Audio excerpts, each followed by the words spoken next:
ಈ ದಿನದಂದು ಯಾವ ಪದಾರ್ಥಗಳನ್ನು ಬೆರೆಸಿ ಸ್ನಾನ ಮಾಡಿದರೆ ಅಷ್ಟದರಿದ್ರ ಹೋಗಿ ಅಷ್ಟೈಶ್ವರ್ಯ ಪ್ರಾಪ್ತಿಯಾಗುತ್ತದೆ. ಈ ದಿನದಂದು ಮುಷ್ಟಿಯಷ್ಟು ಗೋಧಿ ಹಿಟ್ಟಿನಿಂದ ಈ ಚಿಕ್ಕ ಕೆಲಸ ಮಾಡಿದರೆ ನಿಮಗಿರುವ ನೆಗೆಟಿವ್ ಶಕ್ತಿಗಳು ದೂರವಾಗಿ ಮಾಡುವ ಕೆಲಸಗಳಲ್ಲಿ ಯಶಸ್ಸು, ಹಣದ ಏಳಿಗೆ ಪ್ರಾಪ್ತಿಯಾಗುತ್ತದೆ. ಈ ದಿನ ಮನೆದೇವರ ಅನುಗ್ರಹಕ್ಕೆ ಯಾವ ಕೆಲಸವನ್ನ ಮಾಡಬೇಕು, ಯಾವ ಮಂತ್ರವನ್ನ ಹೇಳಿಕೊಳ್ಬೇಕು, ಪಿತೃಗಳ ಕೃಪೆಯಿಂದ ಅಭಿವೃದ್ಧಿಯನ್ನ ಕಾಣಲು ಅಡುಗೆ ಮಾಡಿದ ತಕ್ಷಣ ಏನು ಮಾಡಬೇಕೆಂದು ಇವತ್ತಿನ ಈ ವಿಡಿಯೋದಲ್ಲಿ ಸಂಪೂರ್ಣವಾಗಿ ತಿಳಿಸಿಕೊಡ್ತೀವಿ. ಬನ್ನಿ. ಅದಕ್ಕೂ ಮುಂಚೆ ನೀವಿನ್ನು ಚಾನಲ್ಗೆ ಸಬ್ಸ್ಕ್ರೈಬ್ ಆಗಿಲ್ಲ ಅಂದರೆ ಈಗಲೇ ಸಬ್ಸ್ಕ್ರೈಬ್ ಆಗಿ, ಹಾಗೆ ವಿಡಿಯೋಗೆ ಲೈಕ್ ಮಾಡಿ, ವಿಡಿಯೋ ಸ್ಕಿಪ್ ಮಾಡದೆ ಕೊನೆ ತನಕ ನೋಡಿ. ಎಲ್ಲರೂ ಭಕ್ತಿಯಿಂದ ಓಂ ಶ್ರೀ ಮಹಾಲಕ್ಷ್ಮಿ ನಮಃ ಅಂತ ಕಮೆಂಟ್ ಮಾಡಿ. ಶಾಸ್ತ್ರಗಳ ಪ್ರಕಾರ ಈ ದಿನದಂದು ಪವಿತ್ರ ನದಿಗಳಲ್ಲಿ ಸ್ನಾನ ಮಾಡುವ ಸಂಪ್ರದಾಯವಿದೆ. ಬ್ರಹ್ಮ ಮುಹೂರ್ತದಲ್ಲಿ ಸ್ನಾನ ಮಾಡೋದ್ರಿಂದ ವ್ಯಕ್ತಿಯ ಇಷ್ಟಾರ್ಥಗಳು ಈಡೇರುತ್ತವೆ ಮತ್ತು ಪಾಪಗಳು ನಾಶವಾಗುತ್ತವೆ.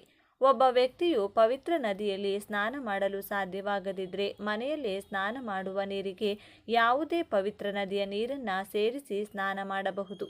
ಈ ದಿನದಂದು ದಾನ, ಮಂತ್ರಪಠಣ, ತಪಸ್ಸು ಮತ್ತು ಉಪವಾಸದ ಮೂಲಕ ವಿಷ್ಣು, ಲಕ್ಷ್ಮೀ ದೇವಿಯೊಂದಿಗೆ ಪರಶಿವನ ಆಶೀರ್ವಾದವನ್ನು ಸಹ ಪಡೆಯಲಾಗುತ್ತದೆ. ಈ ದಿನದಂದು ಪವಿತ್ರ ನದಿಗಳಲ್ಲಿ ಸ್ನಾನ ಮಾಡೋದ್ರಿಂದ ವ್ಯಕ್ತಿಯ ಎಲ್ಲ ಇಷ್ಟಾರ್ಥಗಳು ಈಡೇರುತ್ತವೆಂದು ನಂಬಲಾಗಿದೆ. ಇದರೊಂದಿಗೆ ಈ ದಿನ ತರ್ಪಣ ಇತ್ಯಾದಿಗಳನ್ನು ಮಾಡೋದ್ರಿಂದ ಪೂರ್ವಜರ ಆಶೀರ್ವಾದವು ದೊರೆಯುತ್ತದೆ. ಈ ದಿನ ಪಿತೃಗಳ ಆತ್ಮಕ್ಕೆ ಮೋಕ್ಷವನ್ನು ನೀಡಲು ತಪ್ಪದೆ ತರ್ಪಣ ಕಾರ್ಯ ಮಾಡಲು ಪ್ರಯತ್ನಿಸಿ. ಚಂದ್ರನು ತನ್ನ ಪೂರ್ಣ ಆಕಾರದಲ್ಲಿ ಕಂಗೊಳಿಸುತ್ತಾನೆ. ಈ ದಿನದಂದು ಭಗವಾನ್ ವಿಷ್ಣು ಮತ್ತು ಲಕ್ಷ್ಮೀ ದೇವಿಯನ್ನ ಪೂಜಿಸುವ ಸಂಪ್ರದಾಯವೂ ಇದೆ. ಈ ದಿನ ಲಕ್ಷ್ಮೀನಾರಾಯಣರನ್ನ ಒಟ್ಟಾಗಿ ಪೂಜಿಸೋದ್ರಿಂದ ಮನೆಯಲ್ಲಿ ಸುಖ, ಶಾಂತಿ ನೆಲೆಸುತ್ತದೆ. ಈ ದಿನ ಶಿವನಿಗೆ ರುದ್ರಾಭಿಷೇಕ ಮಾಡುವುದು ಕೂಡ ಅತ್ಯಂತ ಮಹತ್ವದ್ದಾಗಿದೆ. ಇನ್ನು ನೀವು ಸ್ನಾನ ಮಾಡುವಂತಹ ನೀರಿಗೆ ಮನೆಯ ಸದಸ್ಯರು ಪವಿತ್ರ ನದಿಗಳ ನೀರನ್ನು ಬೆರೆಸಿ ಸ್ನಾನವನ್ನು ಮಾಡಿಕೊಳ್ಬೇಕು. ಅದು ಕೂಡ ಸಾಧ್ಯವಾಗೋದಿಲ್ಲ ಅನ್ನೋದಾದರೆ ಸ್ವಲ್ಪ ಕಲ್ಲುಪ್ಪು, 5-6 ಬೇವಿನ ಎಲೆಗಳನ್ನು ಬೆರೆಸಿ ಸ್ನಾನವನ್ನು ಮಾಡಿ. ಇದರಿಂದ ದೇಹದಲ್ಲಿನ ಎಲ್ಲ ನೆಗೆಟಿವ್ ಎನರ್ಜಿಗಳು ದೂರವಾಗಿ ಅದೃಷ್ಟ ಬರುತ್ತದೆ. ದೇಹಕ್ಕೆ ವಿಶೇಷ ಶಕ್ತಿ ಪ್ರಾಪ್ತಿಯಾಗುತ್ತದೆ. ಇನ್ನು ಸ್ನಾನ ಮಾಡುವಾಗ ನೀವು ಹೇಳಬೇಕಾದ ಮಂತ್ರ ಏನಂದರೆ ಗಂಗೆ ಚ ಯಮುನೆ ಚೈವ ಗೋದಾವರಿ ಸರಸ್ವತಿ ನರ್ಮದೆ ಸಿಂಧು ಕಾವೇರಿ ಜಲೇಸ್ಮಿನ್ ಸನ್ನಿಧಿಂ ಕುರುಹು.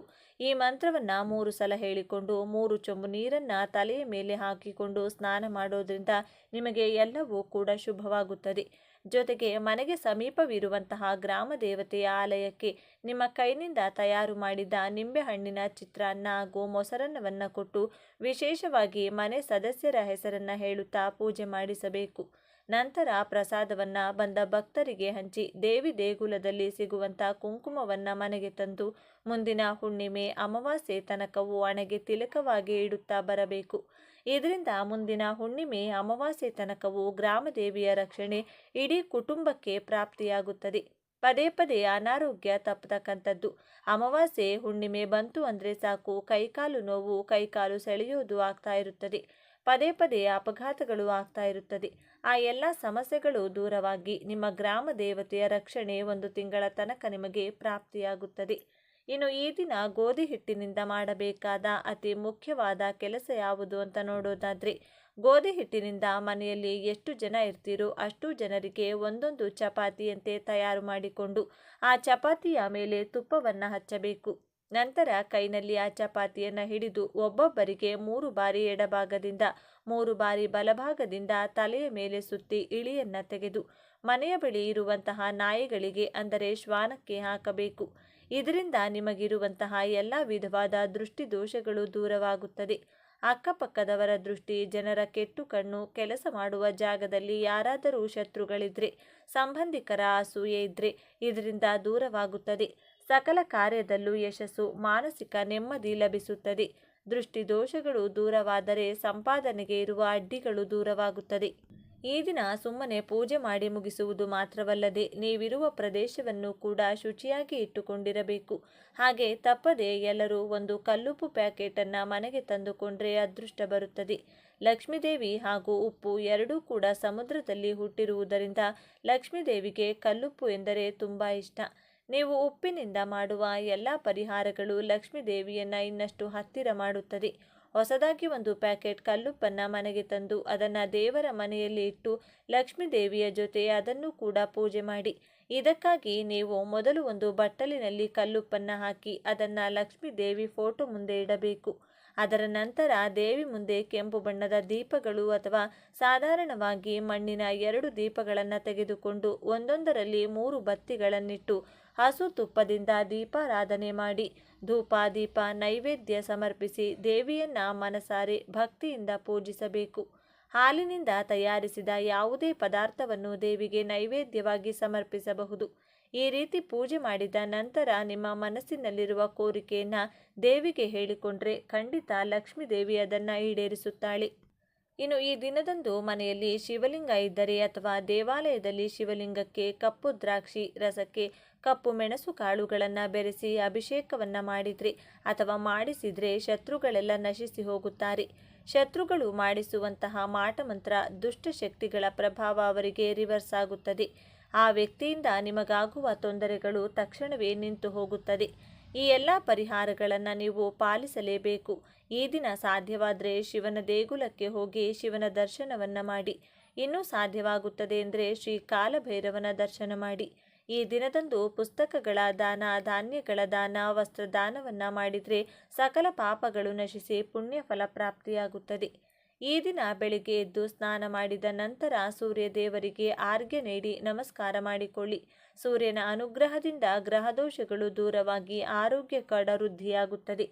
ಇನ್ನು ಕೊನೆಯದಾಗಿ ಈ ಒಂದು ವಿಶೇಷ ಮಂತ್ರವನ್ನು ಈ ದಿನ 21 ಬಾರಿ ಹೇಳಿಕೊಂಡ್ರೆ, ಶತ್ರುಗಳ ಹೆಸರನ್ನು ಹೇಳಿದರೆ ಶತ್ರುಗಳಿಂದ ಆಗುವಂಥ ಎಲ್ಲ ಸಮಸ್ಯೆಗಳು ಶೀಘ್ರವಾಗಿ ದೂರವಾಗುತ್ತದೆ. ಕೆಟ್ಟ ದೃಷ್ಟಿ, ಮಾಟಮಂತ್ರದ ಸಮಸ್ಯೆಗಳು ಕಳೆದು ಶತ್ರುಗಳು ಕೂಡ ನಿಮ್ಮ ಮಾತನ್ನು ಕೇಳೋದಕ್ಕೆ ಶುರು ಮಾಡ್ತಾರೆ. ಶತ್ರುಗಳು ಮಿತ್ರರಾಗ್ತಾ ಬದಲಾಗ್ತಾರೆ. ಈ ಒಂದು ಮಂತ್ರ ಈ ವಿಧವಾಗಿದೆ. ಮೊದಲು ಈ ಮಂತ್ರವನ್ನು ಒಂದು ಪುಸ್ತಕದಲ್ಲಿ ಬರೆದಿಟ್ಟುಕೊಳ್ಳಿ. ಓಂ ರಾಮ ಪರಶುರಾಮ ನರಸಿಂಹ ವಿಷ್ಣು ವಿಕ್ರಮ ನಮೋ ನಮಃ. ಓಂ ರಾಮ ಪರಶುರಾಮ ನರಸಿಂಹ ವಿಷ್ಣು ವಿಕ್ರಮ ನಮೋ ನಮಃ. ಈ ವಿಶೇಷವಾದ ಮಂತ್ರವನ್ನು ಶಕ್ತಿಶಾಲಿ ಈ ದಿನ ಬೆಳಿಗ್ಗೆ ಸಾಧ್ಯ ಆದರೆ ಬೆಳಿಗ್ಗೆ ಅಥವಾ ಸಂಜೆಯ ಸಮಯದಲ್ಲಿ ದೇವರ ಮುಂದೆ ದೀಪವನ್ನು ಬೆಳಗಿಸಬೇಕಾದ್ರೆ ಮನೆಯ ಯಜಮಾನ ಅಥವಾ ಮನೆಯ ಯಜಮಾನಿ ಯಾರು ಬೇಕಾದರೂ ಶತ್ರುಗಳ ಹೆಸರನ್ನು ಹೇಳಿಕೊಂಡು ಈ ಮಂತ್ರವನ್ನು ಹೇಳಿದ್ದೇ ಆದಲ್ಲಿ ಅದ್ಭುತವಾಗಿ ವಿಷ್ಣುದೇವರ ಅನುಗ್ರಹ ಪ್ರಾಪ್ತಿಯಾಗುತ್ತದೆ. ವಿಷ್ಣುದೇವರ ರಕ್ಷಣೆ ಇಡೀ ಕುಟುಂಬಕ್ಕೆ ಲಭಿಸುತ್ತದೆ. ಜ್ಯೋತಿಷ್ಯದ ಪ್ರಕಾರ ಗುರುಗ್ರಹವು ಸುಖ, ಸಮೃದ್ಧಿ, ಸೌಭಾಗ್ಯ ಮತ್ತು ಜ್ಞಾನಕ್ಕೆ ಅಧಿಪತಿ.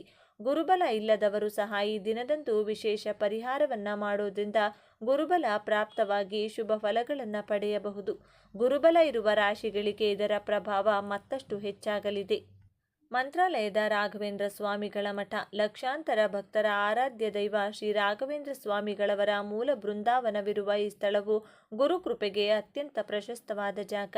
ಇಲ್ಲಿ ತೀರ್ಥ ಸ್ನಾನ ಮಾಡಿ ದರ್ಶನ ಪಡೆದು ಪ್ರಸಾದ ಭೋಜನ ಮಾಡಿದರೆ ಗುರುಗಳ ವಿಶೇಷ ಆಶೀರ್ವಾದ ಲಭಿಸುತ್ತದೆ.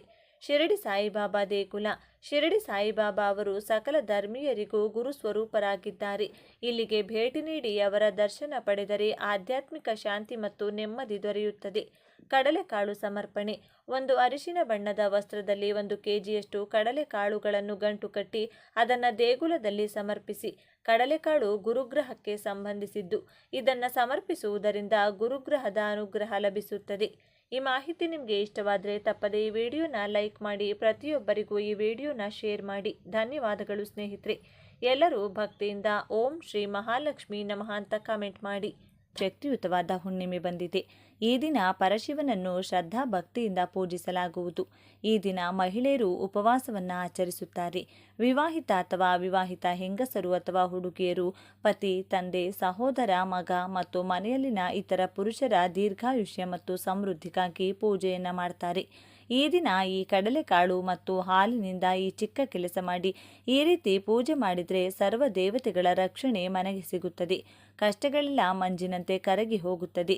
ಜೀವನದಲ್ಲಿನ ಎಲ್ಲ ವಿಧವಾದ ಸಮಸ್ಯೆಗಳು ದೂರವಾಗಲು, ಹಣದ ಏಳಿಗೆ, ನೆಮ್ಮದಿಯನ್ನು ಪಡೆಯಲು ಅರಳಿ ಮರಕ್ಕೆ ಪೂಜೆ ಮಾಡಿ ಶುಕ್ರನ ಬಲ ಹೆಚ್ಚಾಗಿ ಧನಾಕರ್ಷಣೆಯಾಗುತ್ತದೆ ಎಂದು ಇವತ್ತಿನ ಈ ವಿಡಿಯೋದಲ್ಲಿ ಸಂಪೂರ್ಣವಾಗಿ ತಿಳಿಸಿಕೊಡ್ತೀವಿ. ಬನ್ನಿ. ಅದಕ್ಕೂ ಮುಂಚೆ ನೀವಿನ್ನು ಚಾನಲ್ಗೆ ಸಬ್ಸ್ಕ್ರೈಬ್ ಆಗಿಲ್ಲ ಅಂದರೆ ಈಗಲೇ ಸಬ್ಸ್ಕ್ರೈಬ್ ಆಗಿ, ಹಾಗೆ ವಿಡಿಯೋಗೆ ಲೈಕ್ ಮಾಡಿ, ವಿಡಿಯೋ ಸ್ಕಿಪ್ ಮಾಡದೆ ಕೊನೆ ತನಕ ನೋಡಿ.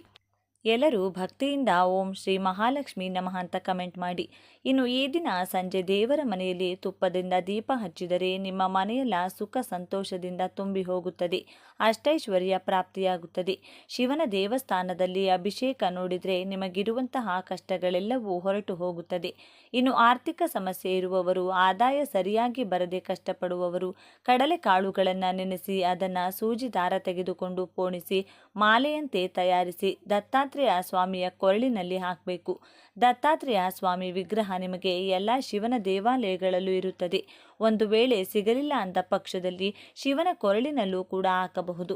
ಅಥವಾ ನಿಮ್ಮ ಮನೆಯಲ್ಲೇ ದತ್ತಾತ್ರೇಯ ಸ್ವಾಮಿ ಅಥವಾ ಶಿವನ ಫೋಟೋ ಇದ್ದರೆ ಆ ಫೋಟೋಗೂ ಕೂಡ ಹಾಕಬಹುದು. ನೀವು ಮನೆಯಲ್ಲಿ ಮಾಲೆ ಹಾಕಿದರೆ ಅಮಾವಾಸ್ಯೆ ಮುಗಿದ ಮೇಲೆ ಆ ಮಾಲಿನ ತೆಗೆದು ಯಾವುದಾದರೂ ಮರದ ಮೇಲೋ ಅಥವಾ ಯಾವುದಾದರೂ ಪಕ್ಷಿಗೋ ಅಥವಾ ಹರಿಯುವ ನೀರಿನಲ್ಲೋ ಹಾಕಿಬಿಡಿ. ಈ ರೀತಿ ಮಾಡುವುದರಿಂದ ಅಖಂಡ ಲಕ್ಷ್ಮಿ ಕಟಾಕ್ಷ ಪ್ರಾಪ್ತಿಯಾಗುತ್ತದೆ.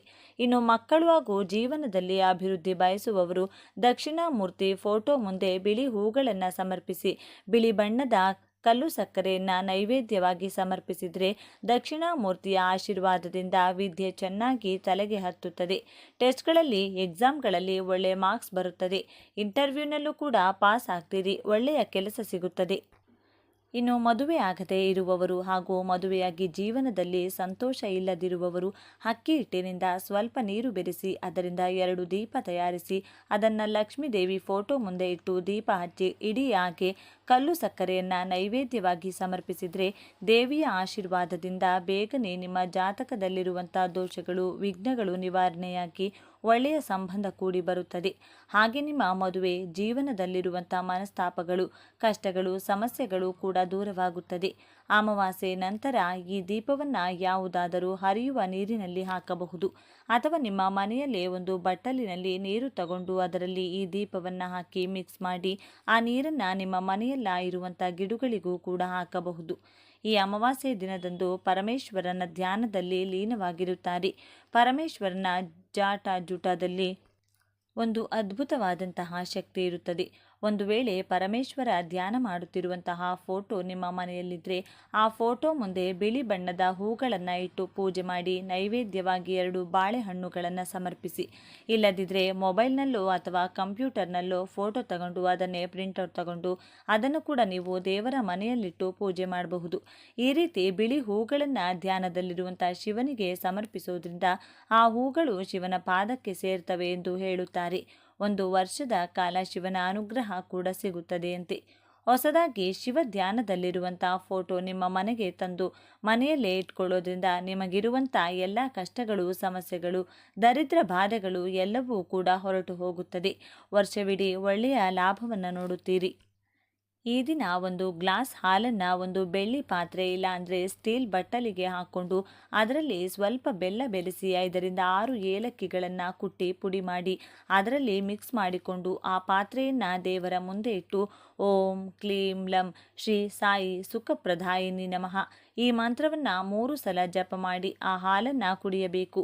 ಈ ರೀತಿ ಮಾಡಿದರೆ ಅದ್ಭುತವಾದಂತಹ ಶಕ್ತಿ ನಿಮ್ಮ ದೇಹದೊಳಗೆ ಪ್ರವೇಶಿಸುತ್ತಾ ನೀವು ಆರೋಗ್ಯವಾಗಿ ಬದುಕುತ್ತೀರಿ.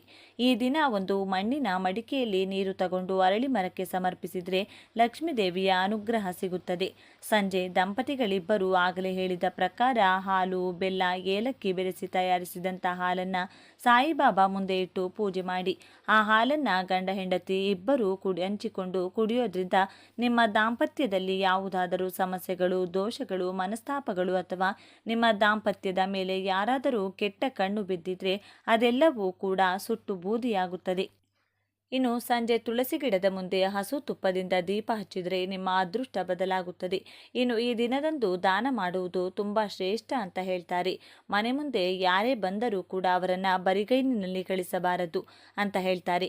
ಈ ದಿನ ಬಡವರು ಅಥವಾ ಸಹಾಯದ ಅಗತ್ಯ ಇರುವವರಿಗೆ ದಾನ ಮಾಡೋದ್ರಿಂದ ನಿಮಗೆ ಸಾಮಾನ್ಯ ದಿನಗಳಿಗಿಂತಲೂ ದುಪ್ಪಟ್ಟು ಫಲ ಸಿಗುತ್ತದೆ. ಹಾಗಾಗಿ ನಿಮ್ಮ ಮನೆಗೆ ಯಾರೇ ಬಂದರೂ ಏನೋ ಒಂದು ಅವರಿಗೆ ಕೊಟ್ಟು ಕಳಿಸಿ. ಅಂದರೆ ಒಂದು ಹಣ್ಣು ಅಥವಾ ಮಕ್ಕಳಿಗೆ ಚಾಕ್ಲೇಟ್, ಬಿಸ್ಕೆಟ್, ಸಾಧ್ಯ ಆದರೆ ಮಹಿಳೆಯರಿಗೆ ತಾಂಬೂಲ, ಹೀಗೆ ಏನೋ ಒಂದನ್ನು ಕೊಟ್ಟು ಕಳಿಸಿ. ಬರಿಗೈನಲ್ಲಿ ಕಳಿಸೋಕೆ ಹೋಗಬೇಡಿ. ಇನ್ನು ಅಪ್ಪಿತಪ್ಪಿಯು ವಯಸ್ಸಾದವರನ್ನ ಮತ್ತು ಮಹಿಳೆಯರನ್ನ ಅವಮಾನಿಸಬಾರದು.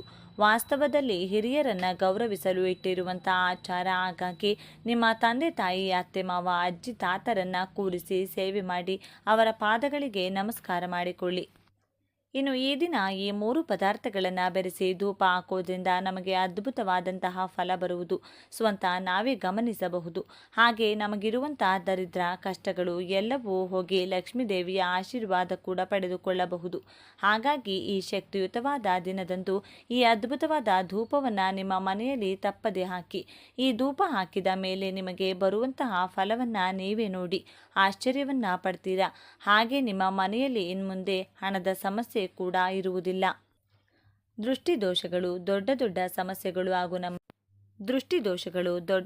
ಸಮಸ್ಯೆಗಳು ಹಾಗೂ ನಮ್ಮನ್ನು ದ್ವೇಷಿಸುವವರು ನಮ್ಮ ಮೇಲೆ ಮಾಡುವಂಥ ಕೆಟ್ಟ ಪ್ರಯೋಗಗಳನ್ನು ಕೂಡ ನಾವು ಅಮಾವಾಸ್ಯೆ ದಿನ ನಿವಾರಿಸಿಕೊಳ್ಳಬಹುದು.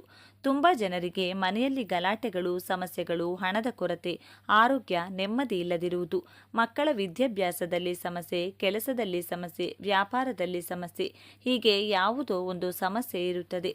ನಿಮ್ಮ ಮನೆಯಲ್ಲಿಯೂ ಕೂಡ ಇದರಲ್ಲಿ ಯಾವುದಾದರೂ ಸಮಸ್ಯೆ ಇದ್ದರೆ ಈ ದಿನ ನಾನು ಹೇಳೋ ರೀತಿಯಲ್ಲಿ ತಪ್ಪದೆ ಧೂಪ ಹಾಕಿ. ನಿಮಗೆ ಅಂಗಡಿ ಇದ್ದರೆ ಅಲ್ಲೂ ಕೂಡ ಈ ಧೂಪವನ್ನು ಹಾಕಿ. ಎಷ್ಟು ಬೇಗನೆ ನಿಮ್ಮ ಸಮಸ್ಯೆಗಳು ಹೊರಟು ಹೋಗುತ್ತದೆ ಅನ್ನೋದನ್ನು ನೀವೇ ನೋಡ್ತೀರಿ. ಈ ದಿನ ಈ 3 ಪದಾರ್ಥಗಳನ್ನು ಬೆರೆಸಿ ಧೂಪ ಹಾಕೋದ್ರಿಂದ ಮನೆಯಲ್ಲಿ ತುಂಬ ಒಳ್ಳೆಯದು ನಡೆಯುತ್ತದೆ. ಯಾಕೆಂದರೆ ಪ್ರತಿಯೊಬ್ಬರ ಮನೆಯೊಳಗೂ ಬಾತ್ರೂಮ್ಗಳು ಇರುತ್ತವೆ. ನಾವು ಹೊರಗಡೆ ಎಲ್ಲ ಕಡೆ ಓಡಾಡಿ ಮನೆಗೆ ಬಂದು ಬಾತ್ರೂಮ್ ಒಳಗೆ ಕಾಲು ತೊಳೆದುಕೊಳ್ತೀವಿ. ನಾವು ಹೊರಗಡೆಯಿಂದ ಮನೆಗೆ ಬರುವಾಗ ನಮ್ಮ ಜೊತೆಗೆ ಹೊರಗಿರುವಂಥ ನೆಗೆಟಿವ್ ಎನರ್ಜಿ ಕೂಡ ಮನೆಯೊಳಗೆ ಬರುತ್ತದೆ. ನಮ್ಮ ಕಣ್ಣಿಗೆ ಅದು ಕಾಣಿಸದಿರುವುದರಿಂದ ನಾವು ಅದನ್ನು ಗಮನಿಸುವುದಿಲ್ಲ. ಹಾಗೆ ನಮ್ಮ ಮನೆಯೊಳಗೆ ಬರುವವರು ಕೆಟ್ಟವರು, ಒಳ್ಳೆಯವರು ಇಬ್ಬರು ಇರುತ್ತಾರೆ. ಅವರ ಜೊತೆ ಬರುವಂಥ ನೆಗೆಟಿವ್ ಎನರ್ಜಿ ಕೂಡ ನಮ್ಮ ಮನೆಯೊಳಗೆ ಪ್ರವೇಶಿಸುತ್ತದೆ. ಆ ಕಾರಣಗಳಿಂದಲೂ ಕೂಡ ಮನೆಯಲ್ಲಿ ವಿಪರೀತವಾಗಿ ಸಮಸ್ಯೆಗಳು ಶುರುವಾಗುತ್ತದೆ. ಕೆಲವರು ಮನೆಗೆ ಬಂದು ಹೋದ್ಮೇಲೆ ಮನೆಯಲ್ಲಿ ವಿಪರೀತವಾಗಿ ಕಷ್ಟಗಳು ಶುರುವಾಗುವುದನ್ನು ನಾವು ಒಂದಲ್ಲ ಒಂದು ಸಲ ಗಮನಿಸಿರುತ್ತೇವೆ. ಆ ರೀತಿ ಆಗೋಕ್ಕೆ ಕಾರಣ ಏನಂದರೆ ಅವರ ಮೈಯೊಳಗೆ ಯಾವುದಾದರೂ ನೆಗೆಟಿವ್ ಎನರ್ಜಿ ಇದ್ದರೆ ಅವರು ನಮ್ಮ ಮನೆಗೆ ಬಂದಾಗ ಆ ನೆಗೆಟಿವ್ ಎನರ್ಜಿ ಅವರ ಮೈಯಿಂದ ಹೊರಬಂದು ನಮ್ಮ ಮನೆಯೊಳಗೆ ಉಳಿದು ಹೋಗುತ್ತದೆ. ಹಿಂದಿನ ಕಾಲದಲ್ಲಾದರೆ ಹೊರಗಿನಿಂದ ಮನೆಗೆ ಬರಬೇಕು ಅಂದರೆ ಕಾಲು ತೊಳೆದುಕೊಂಡು ಮನೆಯೊಳಗೆ ಕಾಲಿಡುತ್ತಿದ್ದರು. ಈಗಲೂ ಕೂಡ ಕೆಲವು ಮನೆಗಳಲ್ಲಿ ಇದೇ ಆಚಾರ ಪಾಲಿಸುತ್ತಾರೆ. ದೇವಸ್ಥಾನಗಳಲ್ಲೂ ಕೂಡ ಇದೇ ಕಾರಣದಿಂದಲೇ ಕಾಲು ತೊಳೆದುಕೊಂಡು ಒಳಗೆ ಬರುವ ಆಚಾರ ಇಡಲಾಗಿದೆ. ಆದರೆ ಈಗ ಆ ರೀತಿ ಮಾಡಬೇಕು ಅಂದರೆ ನಮಗೆ ಸ್ವಂತ ಮನೆ ಇರಬೇಕು, ಮನೆ ಹೊರಗಡೆ ಕಾಲು ತೊಳೆದುಕೊಳ್ಳಲು ಜಾಗ ಇರಬೇಕು ಅಥವಾ ಬಾತ್ರೂಮ್ ಇರಬೇಕು. ಇತ್ತೀಚೆಗೆ ಯಾರ ಮನೆ ಹೊರಗೆ ತಾನೇ ಅದರ ವ್ಯವಸ್ಥೆ ಮಾಡಿರುತ್ತಾರೆ?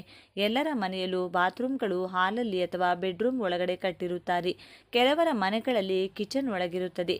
ಹಾಗಾಗಿ ಇರೋ ದರಿದ್ರ ಎಲ್ಲ ನಮ್ಮ ಮನೆಯಲ್ಲಿ ನಾವು ಬಂದೋಬಸ್ತಾಗಿ ಕಾಪಾಡಿಕೊಳ್ತಾ ಇರ್ತೀವಿ.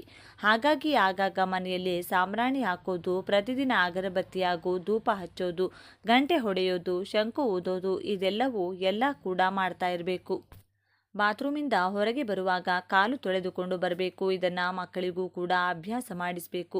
ಪ್ರತಿದಿನ ಮನೆಗೆ ಹೊರಗಿನಿಂದ ಒಳಗೆ ಬರುವಾಗ ಕಾಲು ತೊಳೆಯಲು ಸಾಧ್ಯವಾಗಲಿಲ್ಲ ಅಂದರೂ ಕೂಡ ಯಾವುದಾದರೂ ಸಾವಿಗೆ ಹೋದಾಗ ಅಥವಾ ಸ್ಮಶಾನಕ್ಕೆ ಹೋದ ಸಂದರ್ಭದಲ್ಲಿ ಯಾವುದಾದರೂ ಪಾತ್ರೆಯ ಒಳಗೆ ಕಾಲಿಟ್ಟು ಮನೆ ಹೊರಗಡೆಯೇ ಕಾಲು ತೊಳೆದುಕೊಂಡು ಮನೆಯೊಳಗೆ ಹೋಗೋಕೆ ಪ್ರಯತ್ನ ಪಡಿ.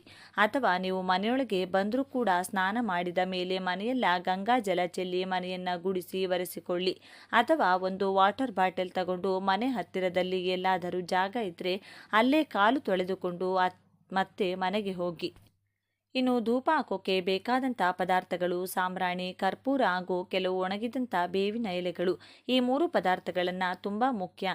ಇದರ ಜೊತೆಗೆ ನಿಮ್ಮ ಹತ್ತಿರ ಇದ್ದರೆ ಕೆಲವು ದರ್ಬೆ ಹಾಗೂ ಒಣಗಿದ ತುಳಸಿ ಎಲೆಗಳು ಮತ್ತು ಒಣಗಿದ ವೀಳ್ಯದೆಲೆಗಳನ್ನು ಕೂಡ ಸೇರಿಸಬಹುದು. ಇಲ್ಲದಿದ್ದರೆ ಬರೀ ಬೇವಿನ ಬೆಲೆ, ಕರ್ಪೂರ ಮತ್ತು ಸಾಂಬ್ರಾಣಿ ಬಳಸಿ ಧೂಪ ಹಾಕಿದರೂ ಕೂಡ ಸರಿ ಹೋಗುತ್ತದೆ. ಇದರಿಂದ ನಿಮ್ಮ ಮನೆಯಲ್ಲಿ ಏನಾದರೂ ನೆಗೆಟಿವ್ ಎನರ್ಜಿ ಇದ್ದರೆ ಅಥವಾ ಮೈಯಲ್ಲಿ ಏನಾದರೂ ಇದ್ದರೆ ಒಂದು ಕ್ಷಣ ಕೂಡ ನಿಮ್ಮ ಮನೆಯಲ್ಲಿ ಇರುವುದಿಲ್ಲ. ಯಾವ ರೀತಿ ಮನೆಯೊಳಗೆ ಬಂತು ಅದೇ ರೀತಿ ಹೊರಗೆ ಹೊರಟು ಹೋಗುತ್ತದೆ. ಅದು ನಿಮಗೆ ಕಾಣಿಸುವುದಿಲ್ಲ. ಆದರೂ ಕೂಡ ನೀವು ಈ ಧೂಪ ಹಾಕಿದ ಮೇಲೆ ನಿಮ್ಮ ಮನೆಯಲ್ಲ ಹಾಗೂ ಮೈಯಲ್ಲಿ ನಡೆಯುವಂಥ ಬದಲಾವಣೆಗಳನ್ನು ನೀವೇ ಗಮನಿಸುತ್ತೀರಿ.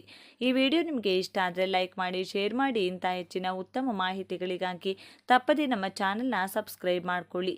ಇನ್ನು ಈ ದಿನ ಬಹಳ ಶಕ್ತಿಶಾಲಿ. ಇಂತಹ ಶಕ್ತಿಶಾಲಿ ಈ ದಿನದಂದು ಬೇವಿನ ಮರದ ಬಳಿ ಇದನ್ನು ಇಟ್ಟರೆ ಸಾಕು, ಕ್ಷಣಾರ್ಧದಲ್ಲಿ ನಿಮ್ಮ ಕಷ್ಟಗಳು ಮತ್ತು ದಾರಿದ್ರ್ಯಗಳು ದೂರವಾಗುತ್ತವೆ. ನಿಮ್ಮ ಅದೃಷ್ಟ ಬದಲಾಗಿ ಲಕ್ಷಗಳಲ್ಲ ಕೋಟಿಗಳು ಬಂದು ಬೀಳುತ್ತವೆ. ತೊಟ್ಟಿದ್ದೆಲ್ಲ ಚಿನ್ನದಂತೆ ಆಗುತ್ತದೆ. ಅಷ್ಟು ಶಕ್ತಿಶಾಲಿಯಾಗಿ ಈ ಪರಿಹಾರವು ಕೆಲಸ ಮಾಡುತ್ತದೆ. ಈ ಪರಿಹಾರವನ್ನು ಕೆಲವು ನಿಯಮಗಳೊಂದಿಗೆ ಮಾಡಬೇಕಾಗುತ್ತದೆ. ಈ ಚಿಕ್ಕ ಪರಿಹಾರವನ್ನು ಮಾಡಿದರೆ 2 ನಿಮಿಷಗಳಲ್ಲಿ ನಿಮ್ಮ ದಾರಿದ್ರ್ಯವೆಲ್ಲ ಹೋಗಿ ಲಕ್ಷಗಳಲ್ಲ ಕೋಟಿಗಳು ಬಂದು ಬೀಳುತ್ತವೆ. ಇನ್ನು ನಿಮಗೆ ಕೊರತೆ ಇರುವುದಿಲ್ಲ, ಅಪ್ರತಿಮ ರಾಜಯೋಗ ಬರುತ್ತದೆ. ಹಾಗಾದರೆ ಈ ದಿನ ಬೇವಿನ ಮರದ ಬುಡದಲ್ಲಿ ಏನು ಮಾಡಬೇಕು ಎಂಬುದನ್ನು ಈಗ ನಾವು ಈ ವಿಡಿಯೋದಲ್ಲಿ ವಿವರವಾಗಿ ತಿಳಿದುಕೊಳ್ಳೋಣ. ಅದಕ್ಕೂ ಮುಂಚೆ ನೀವಿನ್ನು ಚಾನಲ್ಗೆ ಸಬ್ಸ್ಕ್ರೈಬ್ ಆಗಿಲ್ಲ ಅಂದರೆ ಈಗಲೇ ಸಬ್ಸ್ಕ್ರೈಬ್ ಆಗಿ, ಹಾಗೆ ವಿಡಿಯೋಗೆ ಲೈಕ್ ಮಾಡಿ, ವಿಡಿಯೋ ಸ್ಕಿಪ್ ಮಾಡದೆ ಕೊನೆ ತನಕ ನೋಡಿ. ಎಲ್ಲರೂ ಭಕ್ತಿಯಿಂದ ಓಂ ಶ್ರೀ ಮಹಾಲಕ್ಷ್ಮಿ ನಮಃ ಅಂತ ಕಮೆಂಟ್ ಮಾಡಿ. ಈ ದಿನ ಬೇವಿನ ಮರದ ಬಳಿ ನೀವು ಇದನ್ನು ಒಂದನ್ನು ಹಾಕೋದ್ರಿಂದ ನಿಮ್ಮ ಜೀವನದಲ್ಲಿರುವ ದೋಷಗಳು, ಸಮಸ್ಯೆಗಳು, ಅಷ್ಟದರಿದ್ರಗಳು ಎಲ್ಲವೂ ದೂರವಾಗಿ ಆ ಲಕ್ಷ್ಮೀ ದೇವಿಯ ಅನುಗ್ರಹದಿಂದ ಅಷ್ಟೈಶ್ವರ್ಯಗಳು ಖಂಡಿತ ಸಿದ್ಧಿಸುತ್ತವೆ. ಮನುಷ್ಯರಾದ ಮೇಲೆ ಎಲ್ಲರೂ ಒಂದೊಂದು ಸಮಸ್ಯೆಯಿಂದ ಬಳಲುತ್ತಿರುತ್ತೇವೆ. ಪ್ರತಿ ಮನೆಗೂ ಒಂದು ಸಮಸ್ಯೆ, ಪ್ರತಿ ಮನುಷ್ಯನಿಗೂ ಒಂದು ಸಮಸ್ಯೆ ಇರುತ್ತದೆ. ಕೆಲವರು ಹೊರಗೆ ಹೇಳಿಕೊಳ್ತಾರೆ, ಕೆಲವರು ಹೇಳಿಕೊಳ್ಳುವುದಿಲ್ಲ. ಏಕೆಂದರೆ ಹೇಳಿಕೊಳ್ಳಲಾಗದ ಕೆಲವು ಸಮಸ್ಯೆಗಳು ಇರುತ್ತವೆ. ಬೇವಿನ ಮರವು ಬಹಳ ಶಕ್ತಿಶಾಲಿಯಾದ ಬೇವಿನ ಮರವು ದೇವತಾ ವೃಕ್ಷವೇ ಆಗಿದೆ. ಬೇವಿನ ಮರಕ್ಕೆ ಅತೀಂದ್ರಿಯ ಶಕ್ತಿಗಳು ಕೂಡ ಹೆಚ್ಚು. ಬೇವಿನ ಮರವನ್ನು ಲಕ್ಷ್ಮೀ ದೇವಿಯ ಸ್ವರೂಪವೆಂದು ಕೂಡ ಭಾವಿಸುತ್ತಾರೆ. ಅಂದರೆ ಅಮ್ಮನವರು ಹಾಗೂ ಸೀತಾದೇವಿಯು ಕೂಡ ಈ ಮರದಲ್ಲಿ ನೆಲೆಸಿರುತ್ತಾರೆ. ಅಷ್ಟು ಶಕ್ತಿಶಾಲಿಯಾದ ಬೇವಿನ ಮರವಾದ್ದರಿಂದ ಬೇವಿನ ಮರದ ಹತ್ತಿರ ಈ ಪರಿಹಾರವನ್ನು ಮಾಡಿದರೆ ಖಂಡಿತವಾಗಿಯೂ ಕೆಲವು ನಿಮಿಷಗಳಲ್ಲಿಯೇ ನಿಮ್ಮ ಕೆಟ್ಟದ್ದನ್ನು ತೆಗೆದುಹಾಕುತ್ತದೆ. ಈ ದಿನ ಕಪ್ಪು ಬಣ್ಣದ ಬಟ್ಟೆಗಳನ್ನು ಯಾವುದೇ ಪರಿಸ್ಥಿತಿಯಲ್ಲಿಯೂ ಧರಿಸಬಾರದು. ಅಷ್ಟೇ ಅಲ್ಲ, ಈ ದಿನ ಮಾಂಸಾಹಾರವನ್ನು ಯಾವುದೇ ಕಾರಣಕ್ಕೂ ಇಡಬಾರದು ಅಥವಾ ತಿನ್ನಬಾರದು. ಮೊಟ್ಟೆ ಸೇರಿದಂತೆ ಯಾವುದನ್ನು ತಿನ್ನಬಾರದು. ಮೊಟ್ಟೆಯು ಮಾಂಸಾಹಾರಕ್ಕೆ ಸಮಾನ. ಅದೇ ರೀತಿ ಈ ದಿನ ಯಾರಿಗೂ ಸಾಲ ಕೊಡಬಾರದು. ಅದೇ ರೀತಿ ಸಾಲ ತೆಗೆದುಕೊಳ್ಳುವಂಥ ಕೆಲಸಗಳನ್ನು ಮಾಡಬಾರದು. ಈ ದಿನ ಎಂದು ಕೊಟ್ಟ ಸಾಲಗಳು ಅಥವಾ ಮಾಡಿದ ಸಾಲಗಳು ಎಂದಿಗೂ ತೀರುವುದಿಲ್ಲ. ಅಷ್ಟೇ ಅಲ್ಲ, ಅದೇ ರೀತಿ ಈ ದಿನ ಅಡುಗೆ ಎಣ್ಣೆ ಮತ್ತು ಒಣಮೆಣಸಿನಕಾಯಿಗಳನ್ನು ಮನೆಗೆ ತರಬಾರದು. ಈ ವಸ್ತುಗಳನ್ನು ಖರೀದಿಸಿ ಮನೆಗೆ ತಂದರೆ ಅನಗತ್ಯ ತೊಂದರೆಗಳು ಬರುತ್ತವೆ. ಅದೇ ರೀತಿ ಕಡ್ಡಾಯವಾಗಿ ಬೇವಿನ ಮರದ ಪರಿಹಾರವನ್ನು ಮಾಡಿ ನಿಮ್ಮ ಮನೆಯ ಹತ್ತಿರ ಇರುವ ಬೇವಿನ ಮರ ಅಥವಾ ಸ್ವಲ್ಪ ದೂರದಲ್ಲಿರುವ ಬೇವಿನ ಮರದ ಬಳಿಗೆ ಹೋಗಿ ಪರಿಹಾರವನ್ನು ಮಾಡಿಕೊಳ್ಳಿ. ಬೇವಿನ ಮರದ ಹಸಿರು ಅದು ನೀಡುವ ಆರೋಗ್ಯ ಮತ್ತು ತಂಪಾದ ಗಾಳಿಯನ್ನು ಯಾವುದೇ ಫ್ಯಾನ್ಗಳು, ಕೂಲರ್ಗಳು ಅಥವಾ ಎಸಿಗಳು ನಮಗೆ ನೀಡಲು ಸಾಧ್ಯವಿಲ್ಲ. ಬೇವಿನ ಮರವು ಅದ್ಭುತವಾದ ಆಮ್ಲಜನಕವನ್ನು ನೀಡುತ್ತದೆ. ಬೇವಿನ ಮರದ ಕೆಳಗೆ ಸ್ವಲ್ಪ ಸಮಯ ಕುಳಿತು ಆ ಗಾಳಿಯನ್ನು ಸೇವಿಸಿದರೆ ನಮ್ಮ 100 ರೋಗಗಳು ಕಡಿಮೆಯಾಗುತ್ತವೆ. ಇಷ್ಟು ಆರೋಗ್ಯಕರ ಗಾಳಿಯನ್ನು ಬೇವಿನ ಮರ ಒದಗಿಸುತ್ತದೆ. ಬೇವಿನ ಮರ ಇರುವಲ್ಲಿ ಒಂದು ಉತ್ತಮ ಸಕಾರಾತ್ಮಕ ಶಕ್ತಿ ಇರುತ್ತದೆ. ಬೇವಿನ ಮರ ಇರುವ ಮನೆಯಲ್ಲಿ ಜಗಳಗಳು, ಸಮಸ್ಯೆಗಳು ಕಡಿಮೆ ಇರುತ್ತವೆ. ಆರೋಗ್ಯವು ಚೆನ್ನಾಗಿತ್ತು. ಬೇವಿನ ಎಲೆಗಳು ಸಹ ಆಯುರ್ವೇದದ ಪ್ರಕಾರ ನಮಗೆ ತುಂಬ ಒಳ್ಳೆಯದು. ಒಂದು ಹಿಡಿ ಬೇವಿನ ಎಲೆಗಳನ್ನು ಈ ದಿನ ಸ್ನಾನ ಮಾಡುವ ನೀರಿನಲ್ಲಿ ಹಾಕಿ ಸ್ನಾನ ಮಾಡಿದರೆ ನಿಮಗೆ ಇರುವ ಅನಾರೋಗ್ಯ ಸಮಸ್ಯೆಗಳು, ಪಿತೃದೋಷಗಳು, ಪಾಪಗಳು, ಶನಿ ದೋಷಗಳು ಎಲ್ಲವೂ ನಿವಾರಣೆಯಾಗಿ ನೀವು ಮುಟ್ಟಿದ್ದೆಲ್ಲ ಚಿನ್ನವಾಗುತ್ತದೆ. ಬೇವಿನ ಎಲೆಗಳನ್ನು ಹಾಕೋದ್ರಿಂದ ನೀವು ಶಕ್ತಿವಂತರಾಗಿ ನಿಮ್ಮ ಆರೋಗ್ಯವು ಉತ್ತಮವಾಗಿರುತ್ತದೆ. ಹೊಸ ಉತ್ಸಾಹ, ಉಲ್ಲಾಸ ಮತ್ತು ಹೊಸ ಆಯುಷ್ಯದೊಂದಿಗೆ ಜೀವನವನ್ನು ಪ್ರಾರಂಭಿಸಲು ಸಾಧ್ಯವಾಗುತ್ತದೆ. ಅಷ್ಟು ಶಕ್ತಿಶಾಲಿ. ಇನ್ನು ಬೇವಿನ ಮರದ ಬಳಿ ನಾವು ಏನು ಮಾಡಬೇಕು ಅಂದರೆ, ಇದಕ್ಕಾಗಿ ಮೊದಲು ನೀವು ಒಂದು ಬಿಳಿ ಕಾಗದವನ್ನು ತೆಗೆದುಕೊಂಡ ನಂತರ ಆ ಕಾಗದದ ಮೇಲೆ ನಿಮ್ಮ ಸಮಸ್ಯೆಯನ್ನು ಬರೆಯಿರಿ. ಅಂದರೆ ನೀವು ಯಾವ ಸಮಸ್ಯೆಯ ಬಗ್ಗೆ ಈ ಪರಿಹಾರವನ್ನು ಮಾಡ್ತಿದ್ದೀರಿ ಆ ಸಮಸ್ಯೆಯನ್ನು ಬರೆಯಿರಿ. ಹಣಕ್ಕಾಗಿ ಮಾಡುತ್ತಿದ್ದೀರಾ ಅಥವಾ ಗಂಡ ಹೆಂಡತಿಯರ ನಡುವಿನ ಜಗಳಗಳು ಕಡಿಮೆಯಾಗಬೇಕೆಂದು ಮಾಡ್ತಿದ್ದೀರಾ, ಸಾಲಗಳು ತೀರಬೇಕೆಂದು ಮಾಡ್ತಿದ್ದೀರಾ, ಹೀಗೆ ನಿಮಗೆ ಇರುವ ಸಮಸ್ಯೆಯನ್ನು ಬರೆಯಿರಿ. ಬರೆದ ನಂತರ ಆ ಕಾಗದದ ಮೇಲೆ 1 ಚಮಚ ಕಪ್ಪು ಸಾಸಿವೆ ಹಾಕಿ. ಈ ಕಪ್ಪು ಸಾಸಿವೆ ತುಂಬ ಶಕ್ತಿಶಾಲಿಯಾಗಿರೋದ್ರಿಂದ 1 ಚಮಚ ಕಪ್ಪು ಸಾಸಿವೆ, ಹಾಗೆ 1 ಚಮಚ ಕಲ್ಲುಪ್ಪು ಹಾಕಿ. ನಂತರ ಕುಂಕುಮ ಕೆಂಪು ಬಣ್ಣದಲ್ಲಿರುವುದರಿಂದ ಈ ಅಮಾವಾಸ್ಯೆಯ ದಿನ ಕೆಟ್ಟ ದೃಷ್ಟಿಯನ್ನು ತೆಗೆದುಹಾಕಲು ಇದು ತುಂಬ ಉಪಯುಕ್ತವಾಗಿದೆ. ಇವುಗಳ ಜೊತೆಗೆ ಒಣಮೆಣಸಿನಕಾಯಿಗಳನ್ನು ಹಾಕಿ. 4 ಒಣಮೆಣಸಿನಕಾಯಿಗಳು ಸಾಕು. ಆ ಮೆಣಸಿನಕಾಯಿಗಳನ್ನು ಸಹ ಆ ಕಾಗದದಲ್ಲಿ ಹಾಕಿ. ನಮ್ಮ ಪೂರ್ವಿಕರು ಮೊದಲು ಉಪ್ಪು, ಒಣಮೆಣಸಿನಕಾಯಿಗಳಿಂದ ದೃಷ್ಟಿ ತೆಗೆಯುತ್ತಿದ್ದರು. ಮಕ್ಕಳಿಗೆ ಜ್ವರ ಇತ್ಯಾದಿ ಬಂದಾಗ ದೃಷ್ಟಿ ತೆಗೆಯುತ್ತಿದ್ದರು.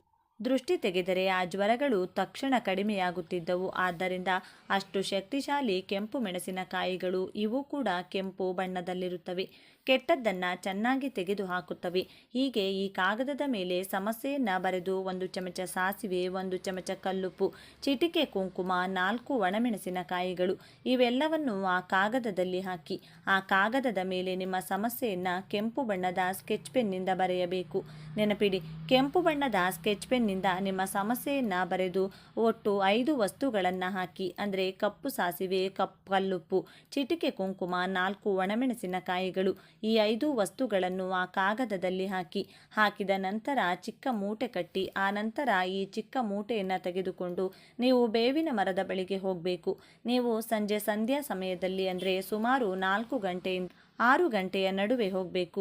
ನೀವು ಬೇವಿನ ಮರದ ಹತ್ತಿರ ಹೋಗಿ ಆ ಚಿಕ್ಕ ಮೂಟೆಯನ್ನು ಕೈಯಲ್ಲಿಡಿದುಕೊಂಡು ನಿಮ್ಮ ಸಂಕಲ್ಪವನ್ನು ಹೇಳಿಕೊಳ್ಬೇಕು.